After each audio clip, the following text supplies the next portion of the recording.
ஓம்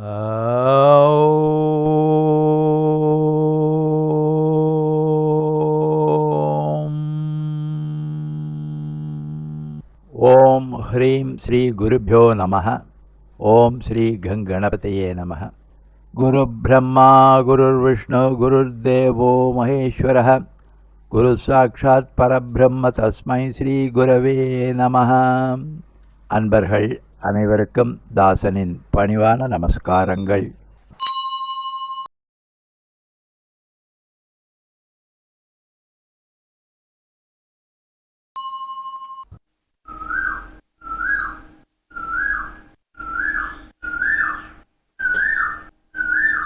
குயில் கூவிடும் இந்த அதிகாலை வேளையில் உங்களுடன் பேசுவதில் மிக்க மகிழ்ச்சி. சில காலத்திற்கு முன்பாக நாம் அஷ்டபதி பூஜா ஒன்று செய்தோம். அஷ்டபதி பாடல்களை பாடி கிருஷ்ணனுக்கும் ராதாவிற்கும் பூஜை செய்தோம். அதன் இறுதியிலே அதனை இயற்றிய ஸ்ரீ ஜெயதேவர் மற்றும் கிருஷ்ணன் இந்த பாடல்களை தமிழ்படுத்த சொன்னது உங்களுக்கு தெரியும்.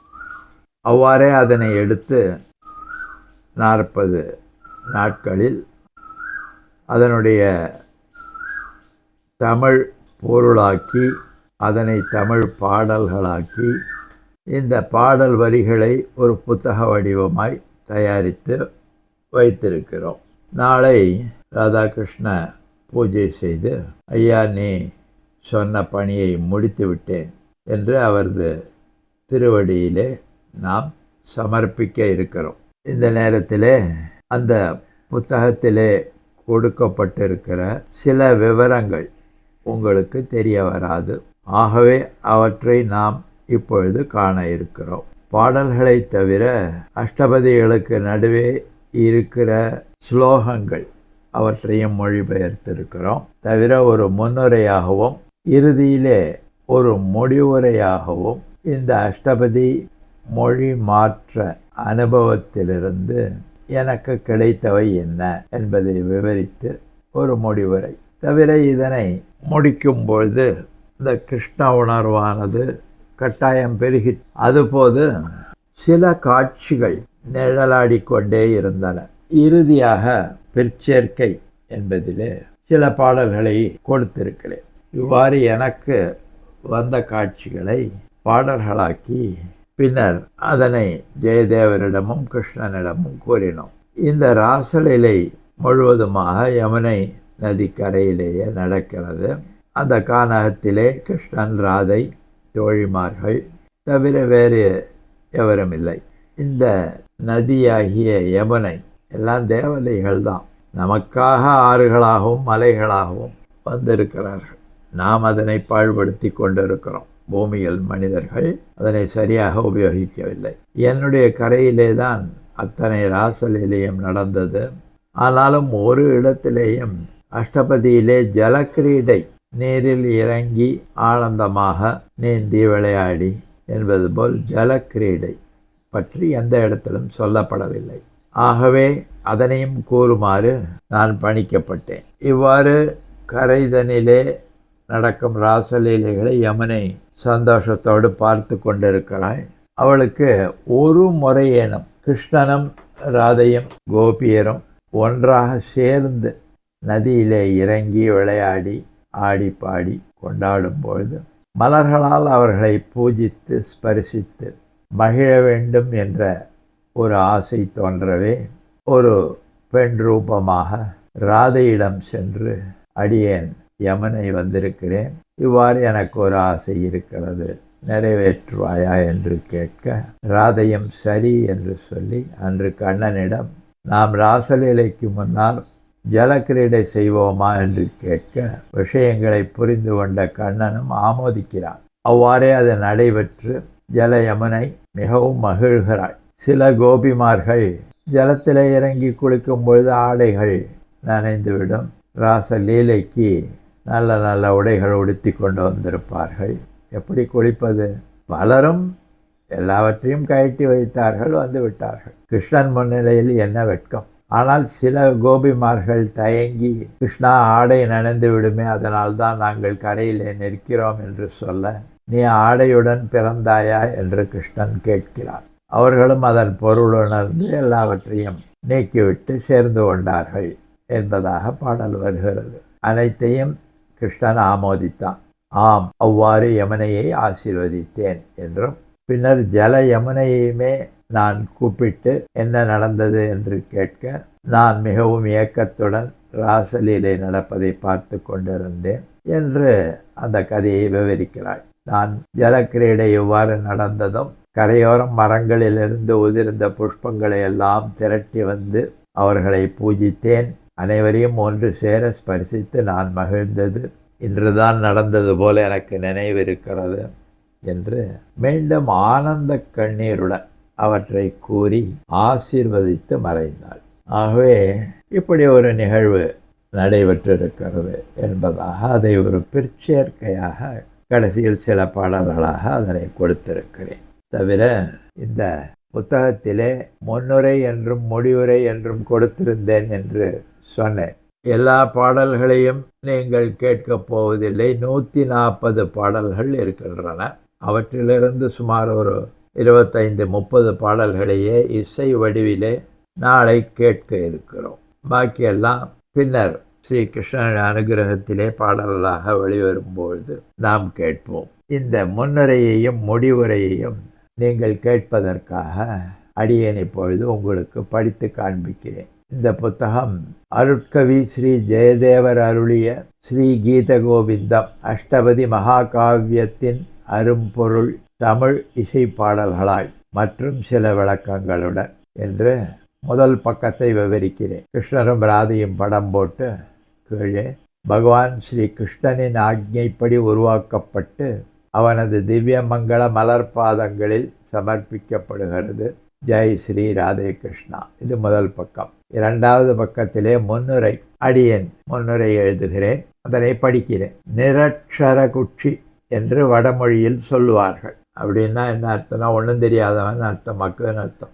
அதற்கு சரியான உதாரணம் அடியேன். ஒன்றுமே அறியாதிருந்த என்னை என் சத்குருநாதரின் அனுகிரகம், என் பாலாம்மா கிருஷ்ணனின் கிருபை ஆட்கொண்டு மெல்ல மெல்ல ஒளியை நோக்கி நகர்த்தி வருகிறது. கடமைகளை முடிக்க வைத்து, தனிமைப்படுத்தி, தவத்தில் ஈடுபட வைத்து, மற்றைய சூட்சும பிரதேசங்களோடு தொடர்புக்கான வழிமுறையும் ஏற்படுத்தி கொடுத்து அங்கும் என்னாலான சேவைகளை செய்ய வைத்திருக்கிறது என்று சொல்லலாம். ஸ்ரீ கிருஷ்ணனின் அருளால், ஸ்ரீ கிருஷ்ணனின் ஆக்ஞையால் ஸ்ரீ ஜெயதேவரின் அஷ்டபதியை பொருளறிந்து ஸ்ரீ கிருஷ்ண உணர்விலே அனைவரும் திளைத்து ஆன்மீக முன்னேற்றத்தை அடைந்திட தமிழில் மெல்லிசை பாடல்களாக்கும் பொறுப்பை தந்து தானே உடனிருந்து நிறைவேற்றியும் வைத்தான் என்பதே உண்மை.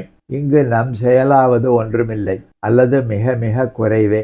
அவனே செய்ய வைத்து ஜீவர்கள் சரணாகதியுடன் இணங்கிடும்போது, இயங்கிடும்போது அதற்கான பலன்களையும் வாரி வழங்கிடுகிறான் என்றால் மிகையாகாது.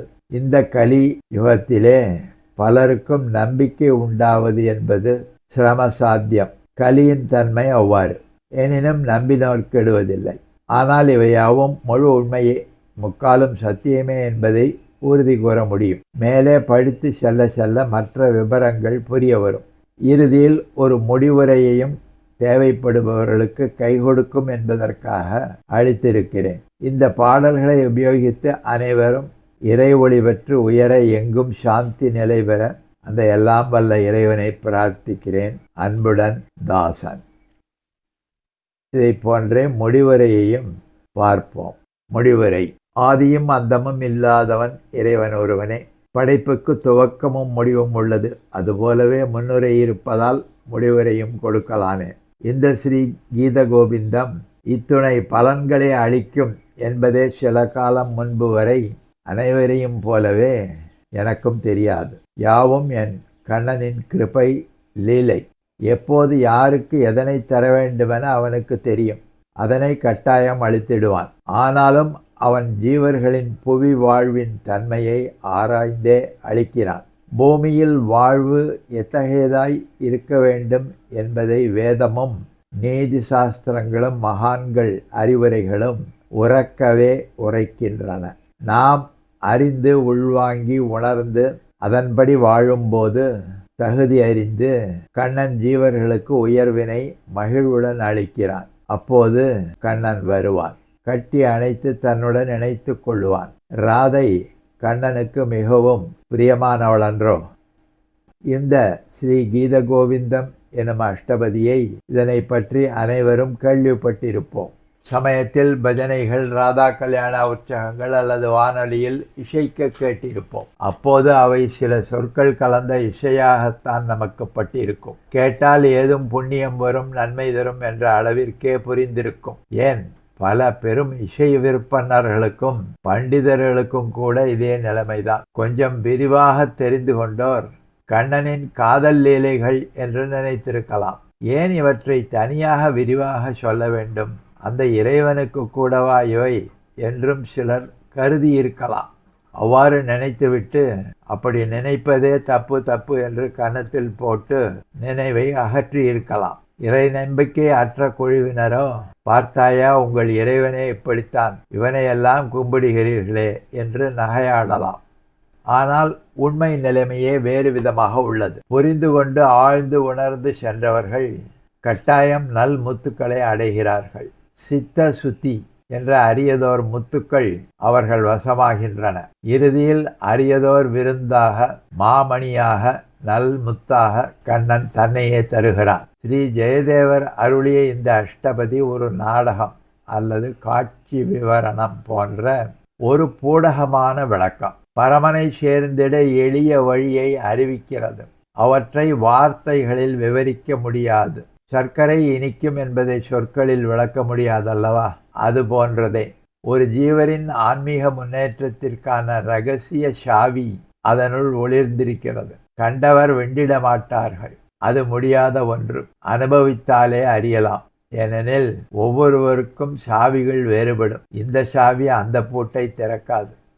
குரு சிஷ்ய பாவத்தை உயர்வாக சொல்லுகிறோம். இது அதனினும் மேலான பிரேம பக்தியை பற்றி, ஜீவாத்மா ஐக்கியத்தை பற்றி, ஜீவனின் மோட்சத்திற்கு முன்பான இறுதி கட்ட நிலை பற்றி உணர்த்துகிறது. ஜீவன் சுத்தமடைந்து இறையுடன் கலந்திடுவதற்கான இறுதி நிலை ஏக்கம் அல்லது தாபம் பற்றி மறைபொருளாய் அறிவிக்கிறது. வெளி உலக பக்தி சார்ந்த கிரியைகள் ஒரு ஆரம்ப நிலை, ஆரம்ப கட்டம். உள்ளே சென்றிடு, உண்மையை கண்டிடு என ஆசான் ஸ்ரீ பாபாஜியும் மற்ற ஏனைய மகான்களும் கூறியது போலவே உள்நோக்கி பயணிப்போர்க்கான ஓர் வழிகாட்டி.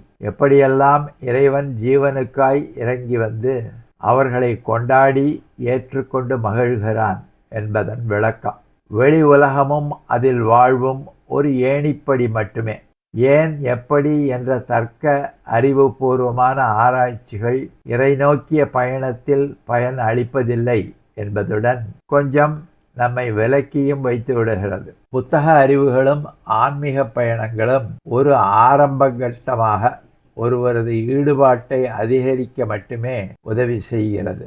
சமயத்தில் திசை மாறியும் போக வாய்ப்பு உள்ளது. தகுந்த ஒரு குருவின் திருவடியில் சரணடைந்து அவரால் அன்புடன் உணர்த்தப்பட்டு பின்னர் உணர்விலே மேற்கொள்ளப்படும் உள்நோக்கிய பயணமே திருவடி சேர்க்கும். எப்படி என்று அறிவால் தேட முயலாமல் நாம் உணர்விலே நமது இனிமையான தேடலை, முயற்சிகளை துவங்க வேண்டும் என்பதையே மறைமுகமாக சொல்கிறது இந்த மகாகாவியம். அதற்கு முன்பாக எதனை தேட வேண்டும், எதற்காக தேட வேண்டும் என்பதிலே நாம் தெளிவாக இருந்திடல் வேண்டும். எப்படி தேட வேண்டும் என்பதை மறைமுகமாக மெலிதாக கோடு போட்டு காண்பிக்கிறார் கவியரசர் ஜெயதேவர் மகாராஜ். நாம் ஸ்திரமாக பயணத்தை துவங்கும் வரை அதன் இனிமை, அருமை, இன்றியமையாமை தெரிய வராது.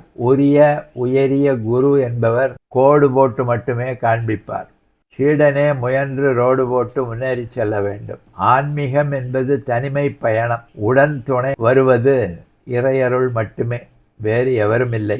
இறுதியில் இறைவனை தரிசிப்பது மட்டுமின்றி அந்த இறைவன் யார் என்ற பாமரருக்கு மிகப்பெரிய மர்மமாக இருக்கும் நிலை மாறி விடை தானே தெரிய வந்துடும். உள்ளே தேடி தேடி வழிகண்டு காதல் சிறகை விரித்து உணர்வு வானில் பறந்து வருவோரை இறைவன் இரு கரம் நீட்டி பன்மடங்கு காதலுடன் அணைத்து கொள்ளுகிறான், இணைத்து கொள்ளுகிறான். இதுதான் இந்த மகாகாவியத்திற்கு, இந்த கட்டுரைக்கு மட்டுமின்றி நமது வாழ்விற்கும் பிறவி சுழற்சிக்குமான ஆனந்தமான முடிவுரை. இதற்கு வழிகாட்டி வாய்ப்பை அன்புடன் கருணையுடன் அளித்த ஸ்ரீ ஜெயதேவர் மகாராஜ் மற்றும் என் கண்ணன் திருவடிகளில் அனந்த கோடி நமஸ்காரங்கள். பரமனின் பல்வேறு வடிவங்களாய் எங்கும் அறிந்தும் அறியாமலும் உலவிடும் அனைத்து ஜீவர்களுக்கும் நமஸ்காரம். மழை எங்கு பெய்தாலும் நீர் இறுதியில் கடலை சேருவது போலவே அனைவருக்கும் செய்யப்படும் நமஸ்காரம் இறுதியில் அந்த கேசவனையே சேருகிறது. கண்ணன் திருவடிகளே சரணம். ஜெய் ராதே கிருஷ்ணா. ஹரிவோம். இதுவே முடிவுரையாக அடியேன் எழுதியிருக்கிறேன். இதனுடைய தாத்பரியம் என்று பார்க்கும்பொழுது ஏற்கனவே நாம் அறிந்திருக்கிறோம். ஆண்களாக இருந்தால் 50% ஆணும், குறைவாக பெண்ணும். பெண்களாக இருந்தால் அதிகம் பெண் உணர்வும், குறைவாக ஆண் உணர்வும். இதனை நாம் சமப்படுத்தி கொள்ள வேண்டும். பெண்ணாக பிறந்த ஒவ்வொருவரும் கிருஷ்ணனையே தேடுகிறாள் தனக்குள். ஆணாக பிறந்த ஒவ்வொருவரும் தன் ராதையே தேடுகிறார். நமது அறிவின் முதிர்ச்சியின்மையால் நாம் அவற்றை வெளியே தேடுகிறோம். பணமாக, பட்டமாக, பதவியாக, அதிகாரமாக. இதிலே சுயநலம், பொறாமை, கோபதாபங்கள் என்ற உணர்ச்சிகள் மாயையினால் தோன்றி மேலும் மறைப்புகளை கொண்டு வருகின்றன. இவற்றையெல்லாம் விலக்கி உள்ளே செல்லும் போது கடைசியிலே நம்முடைய கிருஷ்ணனையோ அல்லது நம்முடைய ராதையோ வளர்க்க வேண்டும். நாம் ஆணாக இருந்தால் பெண் தன்மை குறைவாக இருக்கும். அதனை முன்னேற்றி சரிசமமாக ரெண்டும் 50-50 வரும்பொழுது வேலை முடிந்து போய். ஆனால் அது அவ்வளவு எளிதாக நடக்கும் ஒரு காரியம் இல்லை. ஆணுக்கு ஆணாதிக்கம் என்றும் பெண்ணுக்கு தான் உயர்வு என்ற எண்ணமும் இருக்கும். ஆகவே பூமியில் ஆண் ஏன் இப்படி செய்கிறான், ஆணுக்கு பெண் ஏன் இப்படி செய்கிறாள் என்று புரியாத மர்மங்களாகவே அது இருக்கும். ஆனால் இவ்வாறு நாம் உணர்ந்து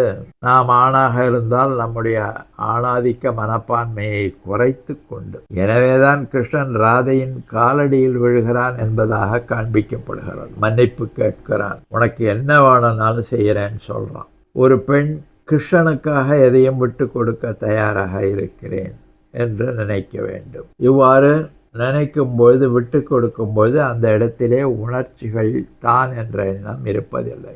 இப்பொழுது குறைவாக இருக்கக்கூடிய அந்த பெண்ணோ ஆணோ மெதுவாக வளர துவங்குகிறாள். கொண்டாட வளரும் அல்லவா? இதுதான் இறைவனை கொண்டாடுவது. இவ்வாறு கொண்டாடி வளர்த்து, இது வளர்ந்து இரண்டுக்கும் உள்ள வித்தியாசம் குறைந்து கொண்டே வரும்பொழுது நமக்கு ஒளியேறும். நீங்களும் மேலே அடுத்த நிலைக்கு செல்லுவீர்கள். இறுதியில் ஒரு ஃப்ராக்ஷன் கொஞ்சோண்டு தான் இருக்கும். அவர்களெல்லாம் தான் அந்த 8-9 உட்கார்ந்து அந்த கடைசி துளி டாட் அதை எடுக்கிறார்கள். அந்த டிஃபரன்ஸ் அதைத்தான் அடியேனும் செய்து கொண்டார்கள். என்னென்னவோ சொல்லி பார்த்து எதுக்கும் என்னால் முடியல அல்லது புரியல அல்லது பலன் தரலை என்ற போது கடைசி மருந்தாக, அருமருந்தாக, மாமருந்தாக இந்த அஷ்டபதி மொழிபெயர்ப்பை கொடுத்து எனக்குள்ளிருந்த அந்த குறைபாட்டை கிருஷ்ணன் விலக்கி விட்டான். அதற்காகத்தான் இதை என்னிடம் கொடுத்திருக்கிறான். ஆனாலும் இந்த கண்டுபிடித்த மருந்து ஒருத்தருக்கு மட்டுமில்லை, உலகத்துக்கும் பயன்பட வேண்டும் என்பதற்காக இதனை வரும் காலத்தில் எடுத்து புத்தகமாக வெளியிட்டோ இசை வடிவமாக வெளியிட்டோ உதவலாம். அதை கண்ணன் பார்த்து கொள்ளுவான். என்னதான் கடையில் மருந்து இருந்தாலும் நாம தான் வாங்கி சாப்பிடணும், உரிய முறையில் சாப்பிடணும். அந்த டாக்டர் சொன்னது தான் சாப்பிடணும். நம்ம குரு சொல்லுவார் இல்லையா, நீ அஷ்டபதியை படித்து உணர்ந்து பலனடை என்று குரு சொல்லும்பொழுது, நான் இப்பொழுது தேடும்பொழுது அஷ்டபதி புஸ்தகம் விரிவாக கிடைக்கவில்லை. கிடைத்தவற்றை வைத்து கொண்டு செய் என்று ஜெயதேவர் சொல்லவே எனக்கு கிடைத்தவற்றை வைத்து கொண்டு தான் இதனை செய்திருக்கிறேன். எங்கோ சிலரிடம் பழைய பதிப்புகள் இருக்கலாம். எனக்கு சந்தையிலே இவை கிடைக்க வரவில்லை. இப்பொழுது இதனையும் தமிழ் பாடல்களாக என்றால் சந்தையிலே வரும்போது மேலும் சிலர் அதனால் பயனடையக்கூடும். இதுதான் கிருஷ்ணனுடைய இந்த லீலையின் தாத்பரியம். என்னுடைய குரு ஸ்ரீ மகாபெரிவா மற்றும் இதனை சரியாக இருக்கிறதா என்று அவ்வப்பொழுது சரிபார்த்த கண்ணதாசன், ஸ்ரீ ஜெயதேவர், அதை தவிர கண்ணனுடைய தீவிர பக்தர்களான ஸ்ரீ கிருஷ்ண சைத்தன்யர், ஸ்ரீ கிருஷ்ண பிரேமி மகாராஜ் ஆகியோரிடமும் அடியேன் இந்த பாடல்களை போட்டு காண்பித்தேன். நன்றாக இருப்பதாக ஆமோதித்திருக்கிறார்கள்.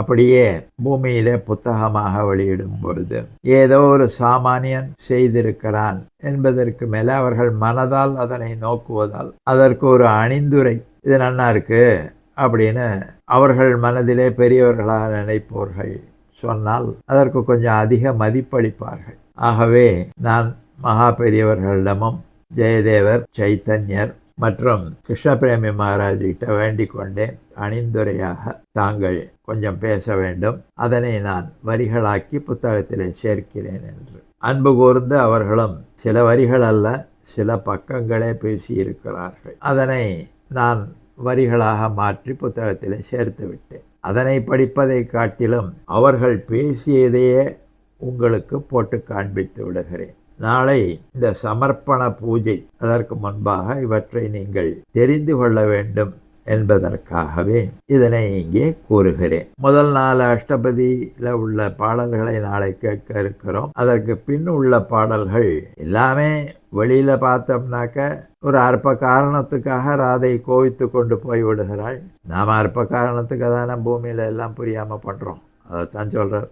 ஆக அவளை தேடி கிருஷ்ணன் அழைகிறான். ஐயோ, இப்படி கோபித்து கொண்டு வந்து விட்டோமே என்பதாக ராதை வருத்தப்படுகிறாள். இப்போ என்ன ஆகிறது, ஒருத்தருக்கொத்தர் இருந்த ஒரு சௌஜன்யம், அந்யோன்யம் போய் திருப்பி போகிறதுக்கு தயக்கம் வந்துடுறது. அவள் தோழியை விட்டு தூது அனுப்புகிறார். கடைசியில் ஒன்று சேர்கிறார்கள், ஆனந்தமாக அடைகிறார்கள் என்று தான். இவ்வளவுதான். அதில் கதையம்சம்னு பார்த்தோம்னா ஒன்றுமே இல்லை, ஒரு ஓரங்க நாடகம் போல தான். ஆனாலும் உள்ளுக்குள்ளே போக போகத்தான் அங்கே ஏராளமான நல்முத்துகள் கொட்டி கிடக்கின்றன.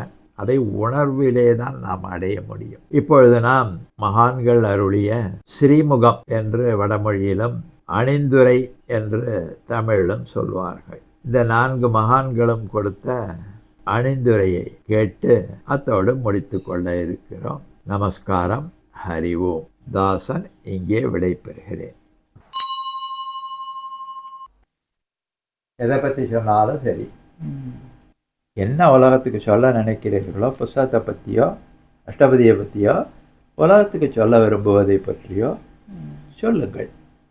எல்லாம் வல்ல பரம்பொருளுக்கு நமஸ்காரம். லோகத்தில் நேராக மனுஷாளுக்கு சொல்லி அவள் பண்ணுறதே இந்த கலிகாலத்தில் ரொம்ப கஷ்டமாக இருக்கக்கூடிய இந்த நேரத்தில் எனக்கு சிஷ்யனாக இருக்கா இவ. இப்போ சூட்சுமத்தில் மகான்கள் பேசுகிறா, எல்லாம் பேசுகிறா, என்னை முதற்கொண்டு கூப்பிட்டு கேட்டுக்கிறா, இதை பண்ணட்டுமா அதை பண்ணட்டுமான்னு.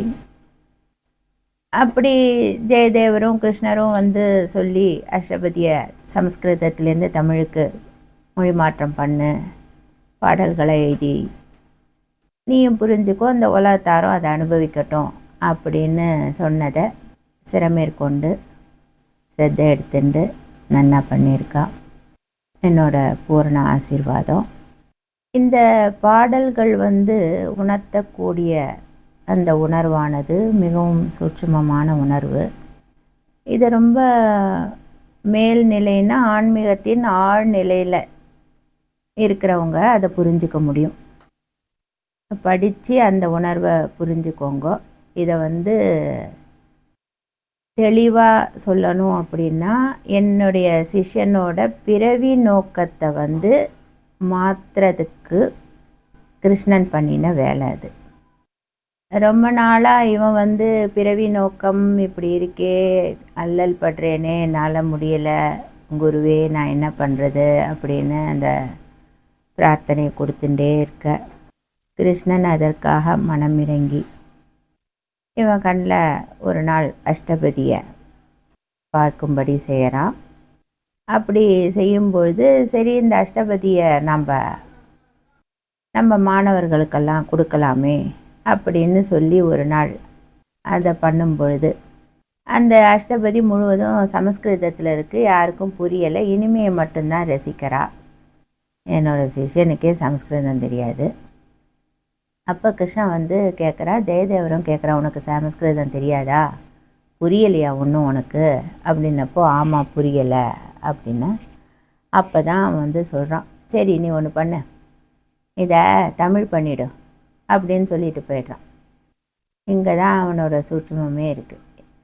இந்த பாடல்களை மொழிமாற்றம் செய்யும் பொழுது அந்த கிருஷ்ண உணர்விலே இருந்து இருந்து இருந்து என்னுடைய சிஷ்யனுக்குள்ளே இருந்த அந்த உணர்வானது தூய்மை அடைந்தது.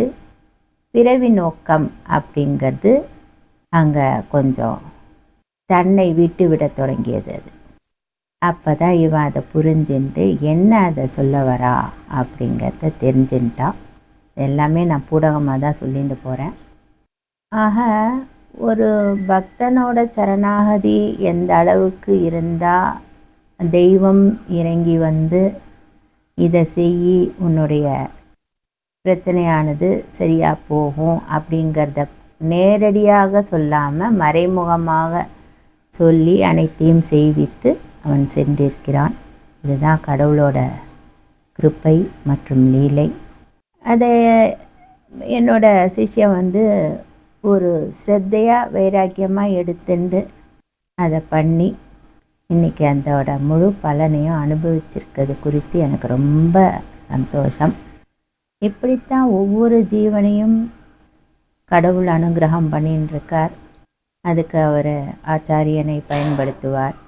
இந்த இடத்துல ஜெயதேவர் வந்து ஒரு ஆச்சாரியனாக இருந்து என்னுடைய சிஷ்யனை வழிநடத்தினது குறித்து எனக்கு ரொம்ப சந்தோஷம்.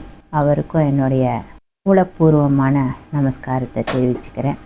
இந்த பாடல்களை உலகத்தாரும் படித்து உணர்ந்து அவர்களும் வாழ்க்கையில் எல்லாவித தடைகளும் நீங்கி நற்கதியை அடையணும்னு பிரார்த்தனை பண்ணேன். நமஸ்காரம். நன்றி குரு மகாராஜ். நல்லது. தாங்கள் தாமசிக்கிறீர்களா அல்லது விடை கொடுத்து விடட்டுமா? நமஸ்காரம். நமஸ்காரம். விடை கொடுக்கிறேன். அடுத்ததாக என்னுடைய ஜெயதேவர் மகாராஜ். அனைவருக்கும் ஆசீர்வாதம். நான் இந்த அஷ்டபதியை எழுதினேன் அப்படின்னா அது ஒரு விதமான லீலை. அதாவது கிருஷ்ணனும் ராதையும் காதல் கொள்கிறார்கள். அந்த காதலில் ஊடல் கூடல் எல்லாமே இருக்கும்.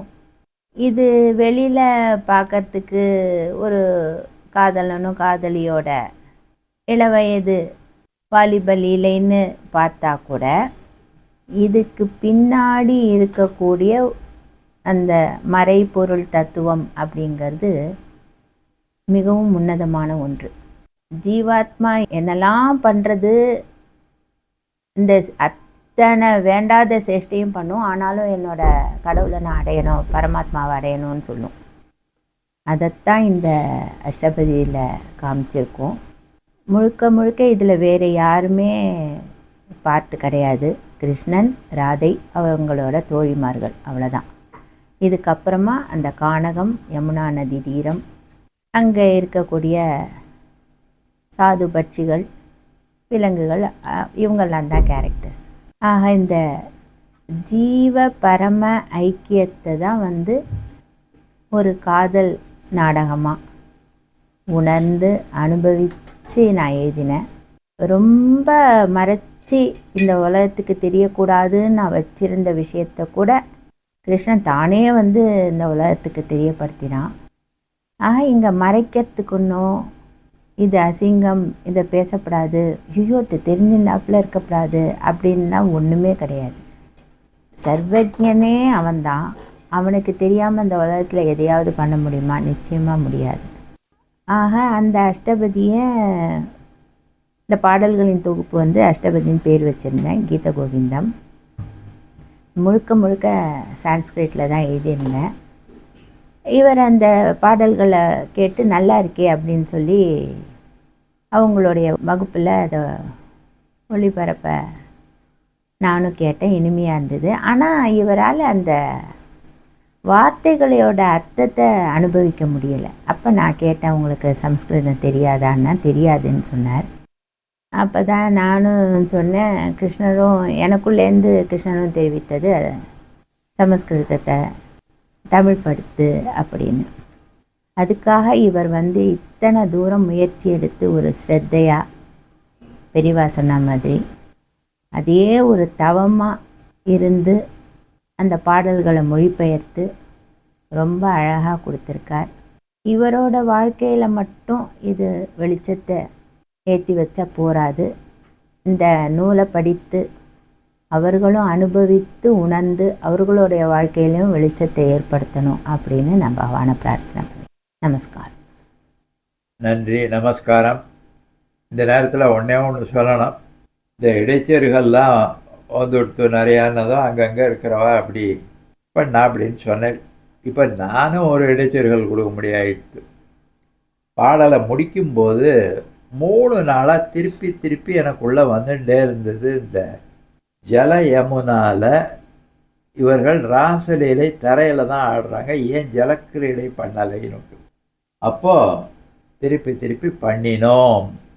யமுனா கேட்டுண்டா, அதனால் ராதை சொன்னதன் பேரில் நாங்கள்லாம் இறங்கி ஒரு நாளைக்கு ஜலக்கிரீடையை பண்ணோம் ராசலீலைக்கு முன்னதாக. அப்பொழுது யமுனா கரையோரம் இருந்த மலர்களெல்லாம் திரட்டி நீரோட்டத்தில் கொண்டு வந்து எங்களுக்கு பூஜை பண்ணினா, நான் ஆசீர்வாதம் பண்ணினேன்னு கிருஷ்ணன் சொன்னான். கிருஷ்ணன் போனதும் நான் யமுனாவை கூப்பிட்டேன்.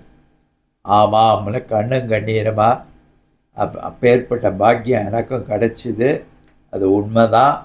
அதை நீ இப்போ இந்த காவியத்தில் பிற்சேர்க்கையாக கொடுத்ததை பற்றி எனக்கு இன்னும் ரொம்ப சந்தோஷம் அப்படின்னு சொல்லிட்டு போனான். இதை உங்களுக்கு நான் சொல்கிறேன். அதாவது இப்போ அஷ்டபதின்னு நான் எழுதினேன்னா ஜெயதேவர் தான் எழுதினான்னா ஜெயதேவர் மட்டும் எழுதலை, ஜெயதேவருக்குள்ளேருந்து எழுதினது கிருஷ்ணன். நீ அனுபவித்த அந்த பேரின்பத்தை எல்லாரும் அனுபவிக்கட்டும், தெரிஞ்சுக்கட்டும் தான் நான் மூடி மறைச்சதை கூட அவன் வெளியுலகத்துக்கு தெரிவித்தான். ஆக இந்த கிருஷ்ண உணர்வு உள்ள ஆழமாக வர வர என்ன ஆகும் அப்படின்னா அவரவருக்குள்ளேருந்தும் அந்த உணர்வானது அபரிமிதமாக வெளிப்படும். அப்போ நிறைய இடைச்செருகல்கள் வந்திருக்குன்னா அதை தவறுன்னு சொல்கிறதுக்கு இல்லை. அவள் அப்படி ஒரு லீலா வினோதத்தை உள்ளுக்குள்ளே அனுபவிச்சிருக்கா, அதை அவள் வெளிப்படுத்துகிறா. அது மாதிரி தான் உனக்கும் கிடச்சிருக்கு. ஆக இந்த மாதிரி வந்தது குறித்து சந்தோஷம்தான். நன்றி ஐயனே. அடுத்ததாக சைத்தன்ய மகாபிரபு சில வார்த்தைகள் சொல்ல வேணுமாய் கேட்டுக்கொள்கிறேன். அனைவருக்கும் ஆசீர்வாதம். பகவானை நம்ம உணர்ந்துண்டு அவனோட லீலையெல்லாம் அனுபவிக்கிறோம் அப்படின்னு சொல்கிறோம். ஆனால் நம்மளை அந்த மாதிரி எப்படி இப்போ பூந்தி பண்ணுவாள், லட்டு பண்ணதுக்கு முன்னாடி பூந்தி பண்ணுவாள். பூந்தியை பண்ணி எண்ணெயில் பொரித்து எடுத்து அதை சக்கரை பாகில் போட்டு கொஞ்சம் பொறுக்கிற சூட்டில் அப்படியே டக்குன்னு தண்ணியோ இல்லை நெய்யோ பிடிச்சிட்டு தொட்டுட்டு அப்படியே உருண்டை பிடிச்சி வைப்பாள். இந்த மாதிரி நம்மளை ஒரு நெறிப்படுத்தி ஒரு பக்குவத்துக்குள்ளே கொண்டு வரக்கூடிய அந்த லீலையை செய்யக்கூடியவன் பகவான் தான். அங்கே ஒவ்வொரு முத்தா பொறுக்கிறான். யார் பக்குவப்பட்டிருக்காளோ அவள்கிட்ட தானே எல்லா வேலையும் பண்ண முடியும்.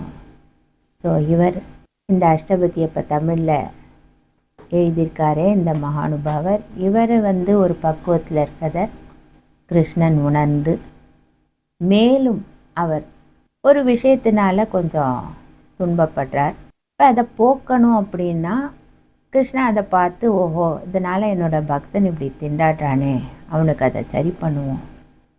அவனும் விதவிதமாக ஏதோ சொல்லி பார்த்தா ஒன்றும் சரிப்படுற மாதிரி தெரியல. சரி இவனுக்கு என்ன ட்ரீட்மெண்ட் கொடுக்கலாம், ஏன்னா ஒரு வியாதி தான், ஆனால் வர்ற எல்லா வியாதியஸ்தர்களுக்கும் அந்த வியாதிக்கு ஒரே ட்ரீட்மெண்ட்டை கொடுக்க முடியாது.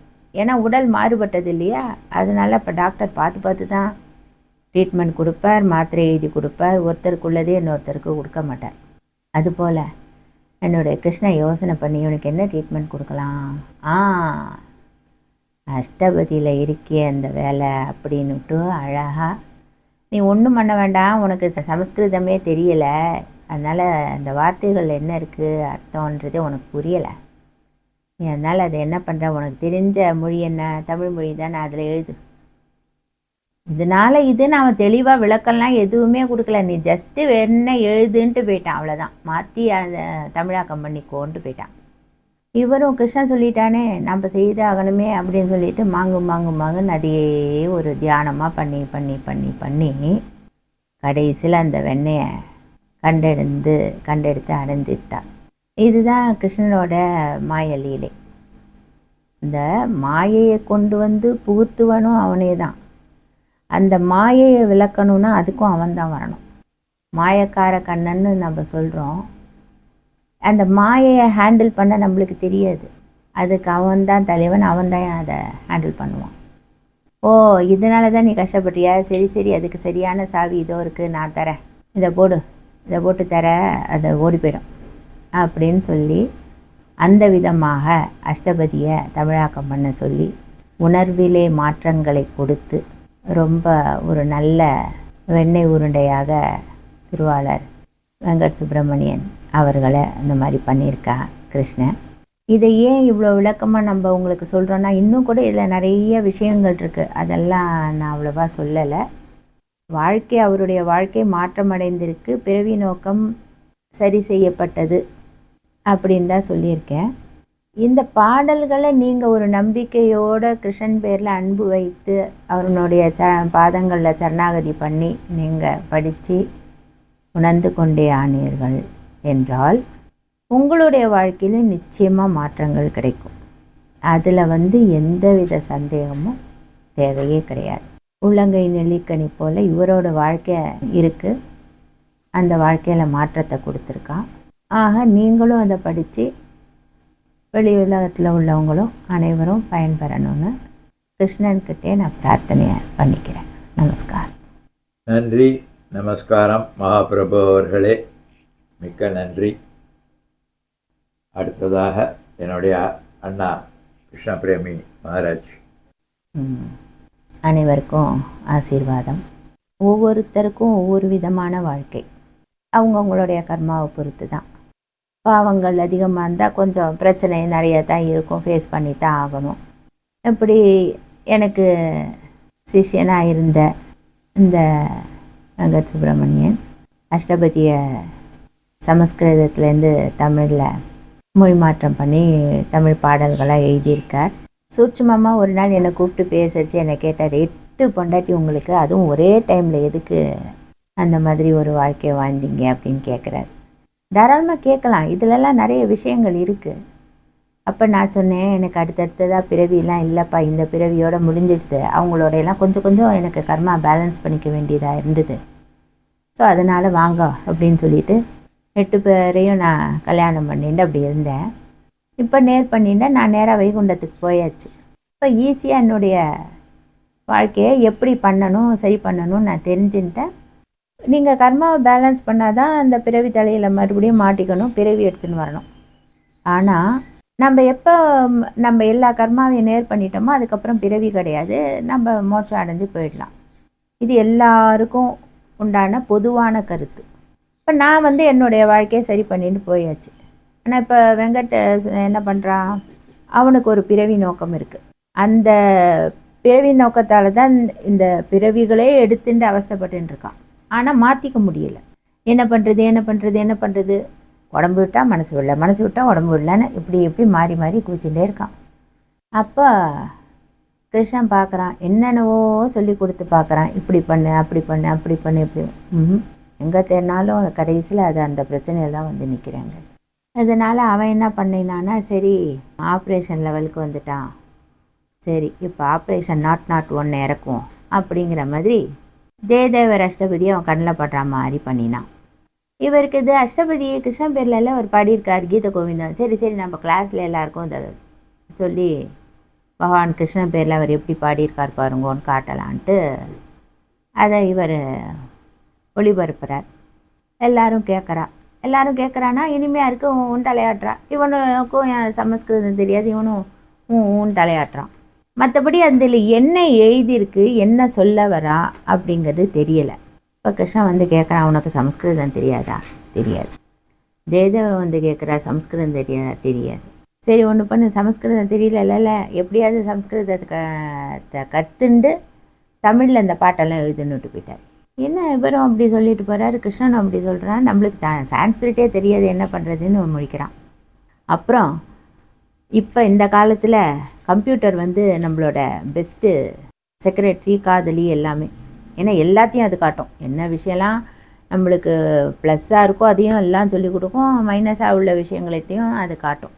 அவன் அதை பயன்படுத்திண்டு ஒவ்வொரு பாட்டாக எடுத்து எடுத்து அந்த பாடலுக்கு என்ன அர்த்தம்னு கேட்டுண்டு அதை உள்வாங்கிண்டு அதை அழகாக பாட்டாக எழுதி இப்படி அந்த ஜெயதேவரோட கிருஷ்ண பக்தி இருக்கு இல்லையா, அது வார்த்தைகளாக வெளிப்பட்டு அஷ்டபதியாக மாறித்து இல்லையா, அதை முழுக்க முழுக்க முழுக்க பயன்படுத்தி கொஞ்சம் கொஞ்சமாக அனுபவித்து தமிழ் பாடல்களாக மாற்றி இதை கிட்டத்தட்ட ஒரு 2-3 மாதமாக தொடர்ந்து செய்கிறான். அதுக்குள்ளேயே இருந்து செய்து இந்த கிருஷ்ண உணர்வு என்ன பண்ணியிருக்கு அப்படின்னா, உன்னோட மனசுக்குள்ளே ஒரு மத்தை போட்டு கடையிறாப்புல கடைஞ்சிக்கிட்டே இருக்குது.